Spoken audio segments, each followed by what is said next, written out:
All right, welcome back, everyone. Today is January 17th, and I got Sierra Smith from Sun Peak Official back. And today I know she's going to be well prepared, but because I gave her a little bit more notice about the topic of discussion today. But welcome back, Sierra. Hey, thanks for having me back. And I am prepared with my bullet points. So I I'm excited to get into this. Yeah, I'm kind of scared to see how prepared you are because I'm kind of just winging it again. But today we're going to talk about how to level up your life financially. So, how about since you have bullet points, why don't you get started first? Yeah. Okay. So I did a little research on, upgrading your life financially and a lot of the consensus, always comes down to mindset. That's a big one. But I wanted to go in a little further and try to be a little bit more practical. So the first thing that I would do is truly make it your focus and give yourself permission to like do away with other distractions for a time. That means, going into your social media and like muting those accounts that are about like sports or whatever other hobbies you have, and then really make the focus on financial stuff. So follow creators that talk about the areas you need to work on, and just move it to the front burner, put things other side and just give yourself permission to make that like the thing that you're gonna do for, 3 months or something. I like that. Yeah, that's like I said, like you kind of touched on it. A lot of times we talk about more mindset stuff and you're trying to keep it a little more practical. So I think that's super helpful. And kind of touch on that, I think that's kind of where I was going to go to about kind of separating yourself from certain things. And I struggle with that a lot. And especially being in the firehouse, you're with a bunch of people 24 hours a day.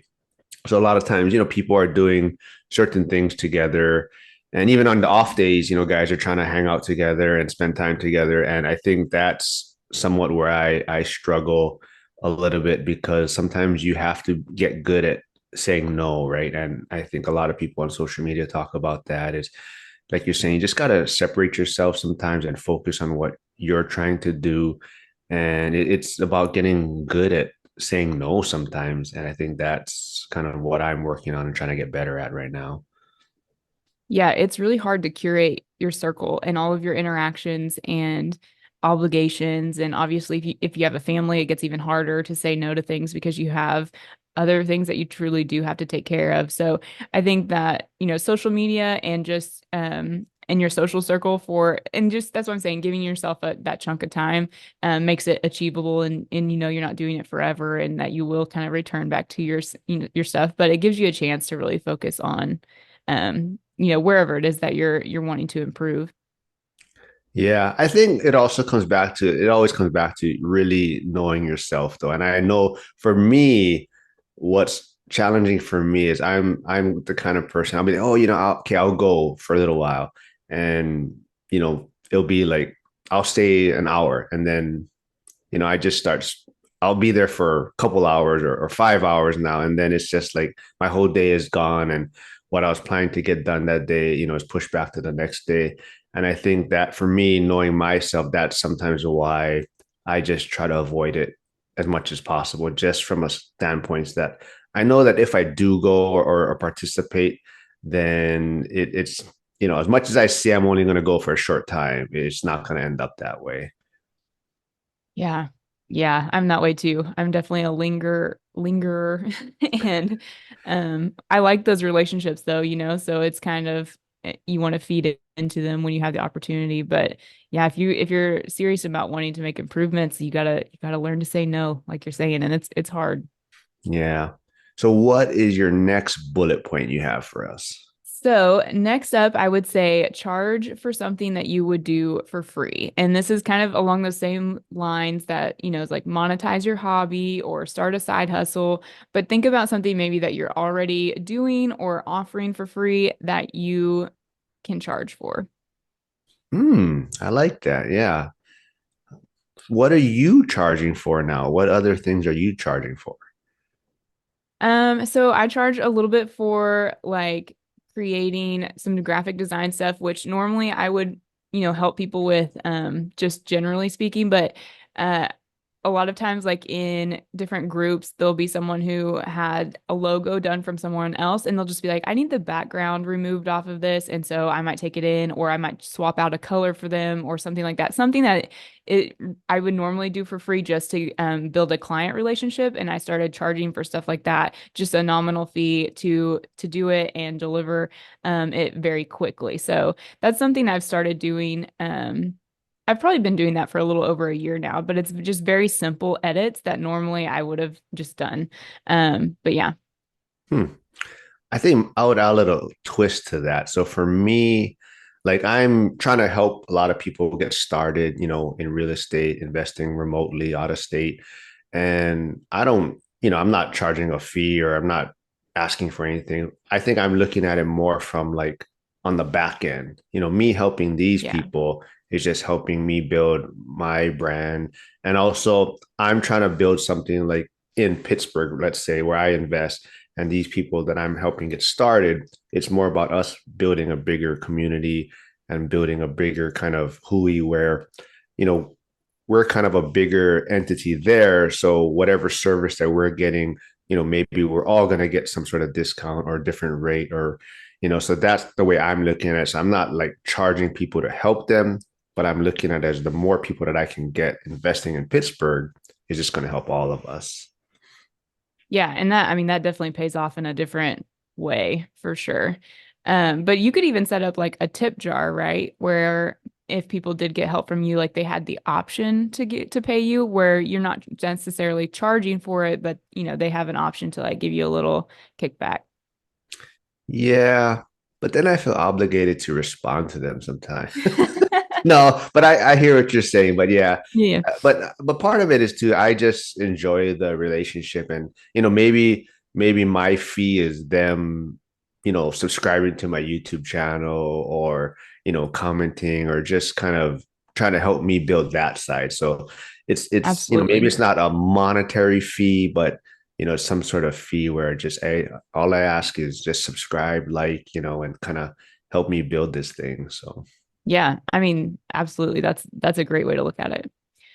Next up, I have um, do the wants versus want more exercise. And I don't know if you've heard of this. It's a little bit different than doing, wants versus needs and then kind of only focusing on spending on your needs. This is where you write down something that you might want. And then you just keep asking yourself, well, what do I want more than that? And then what do I want more than that? And then it helps you really prioritize your finances. And we've done this several times where, especially back in the day when we didn't have a lot of funds to allocate, and it would be like, well, I want to drink coffee every morning, right? But what do I want more than that? Like I want, the opportunity to uh, you know, I don't know, be able to make a bigger purchase, like go on a vacation. Well, I want that more than I want drinking coffee every morning. So maybe we're going to allocate that money to a vacation this time instead of, a coffee habit. So it's doing this thing to the point where you get down to really the nitty-gritty of what you want most financially, and then it really helps you have a stronger picture or why behind why you are trying to upgrade or save or, kind of work through your finances that way. Yeah, I think that's a great one. I think for me, it's a little bit more like kind of maybe putting a price tag on something. So, like, how am I going to afford this or how am I going to pay for this? So, it always comes back to maybe like for me now, I guess this new mindset for me is how am I going to generate the income or how am I going to generate the money to pay for this expense or pay for this, like you're saying, want. So, you know, some people their thing is drinking coffee, Starbucks coffee or something every day.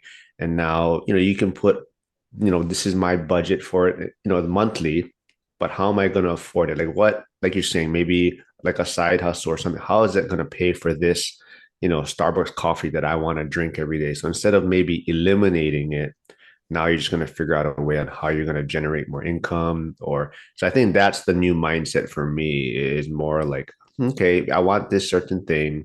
Now, how am I going to afford it? Right. And Zuber talks about, what's the true cost of your discretionary income? Like how many hours does it truly take you to earn a discretionary dollar?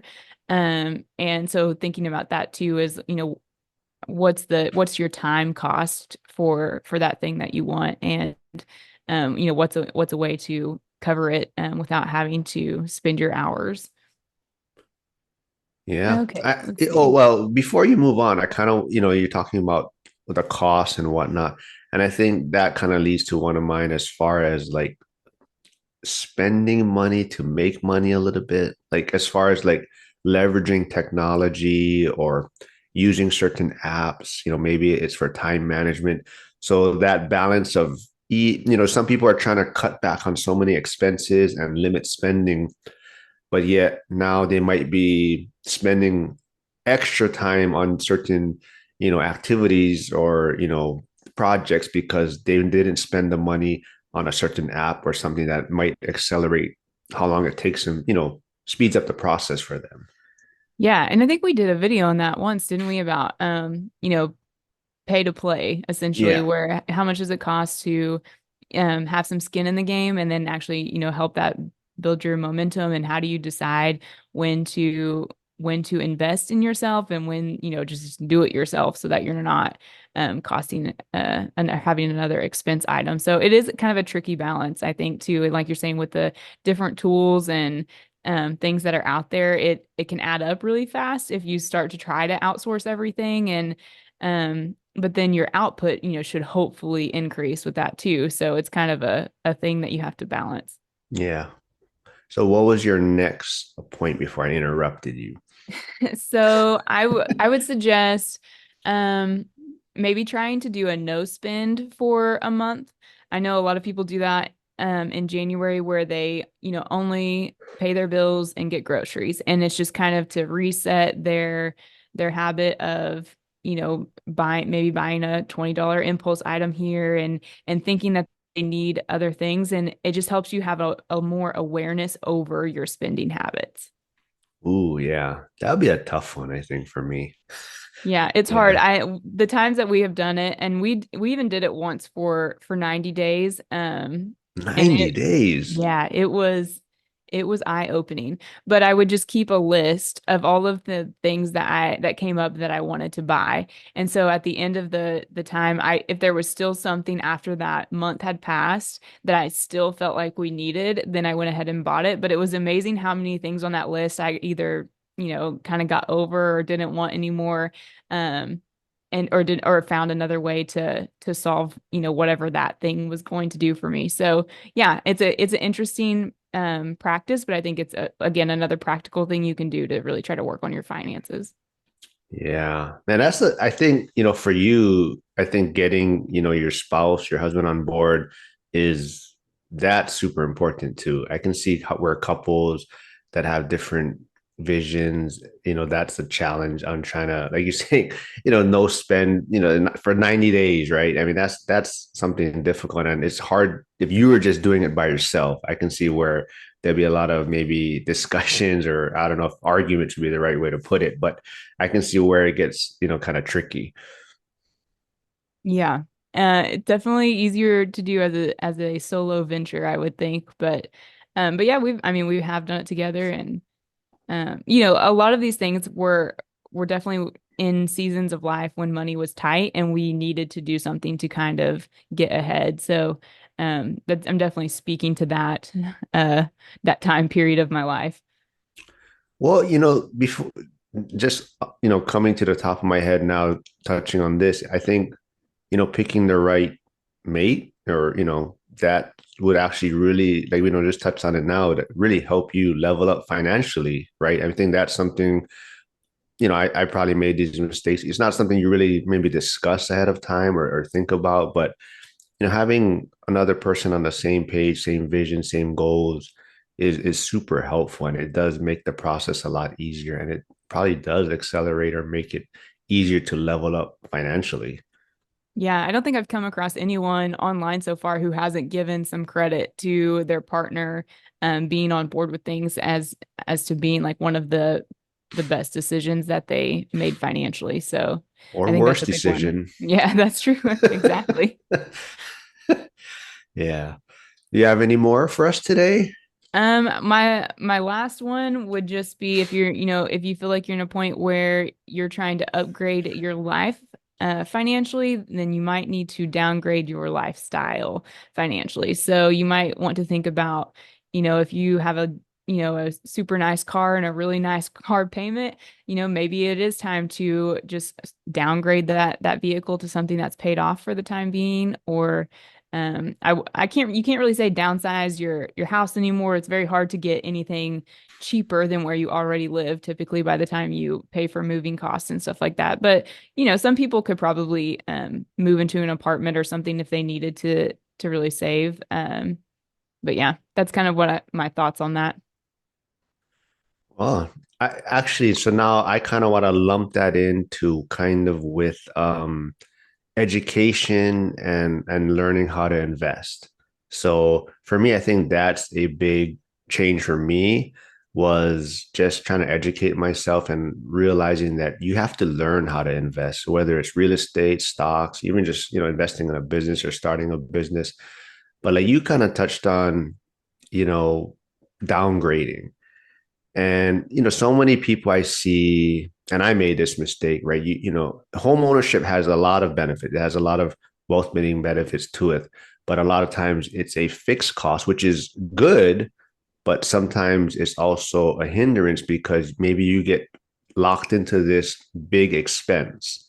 So, you're touching on sometimes you might have to downgrade, but if you have this home now and you kind of locked into this fixed cost, now you really have to decide, how can I get out of this or how can I downgrade and to make it beneficial financially. So that's something as far as where I think education comes in, where you really can't just follow what everyone else is doing. Everyone wants to get the big home and buy a home. And sometimes home ownership for some people at a certain point doesn't make the most sense.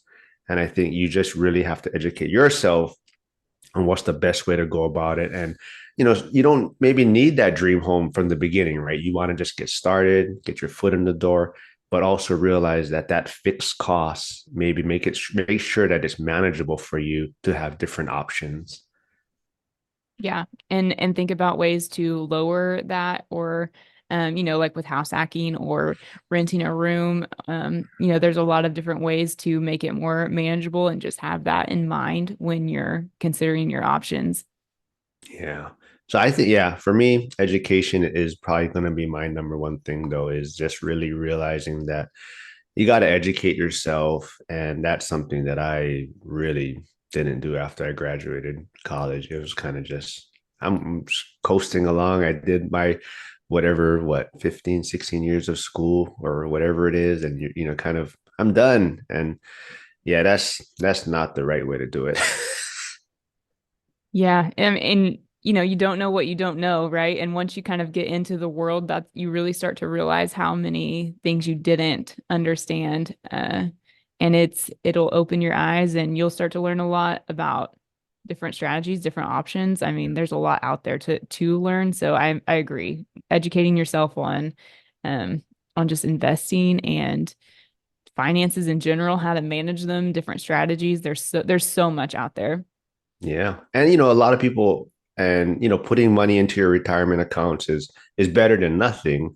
But a lot of times, that I wouldn't consider that really investing. And I think that's the thing that where people have to realize that, yeah, you're going to put money into these retirement accounts, but at the same time, you want to take a little more control and learn how to invest. And a lot of times you put money in these accounts and you still, a lot of people don't realize they have to make sure that it's being invested. It's not just Yeah. sitting. Yeah. So that's something, I've learned. And I think a lot of people don't realize is that, they still want to learn and take more control of their investments. Yeah, totally agree. That's all that I have. If you have any final thoughts to wrap us up. No, I thought, giving you a few days to prepare, you were gonna like just come at me with some heavy stuff, but this was great. I mean, I love these weekly chats and I look forward to it. And I think it's a good, me winging it a lot of times and you coming prepared. So it's a good, you keep me on my toes. It's a good balance. It's I think it's good for, at least for me, I like it because it keeps me just it keeps something on my mind all the time, right? Something to kind of be looking for or just thinking about, things that I didn't know that we should share with people. So it's good practice to just stay in it. Yeah, yep, I love it. So let's keep doing it, and I think people are enjoying it, and we'll do it again next week. All right, see you All then. right, thanks. Bye.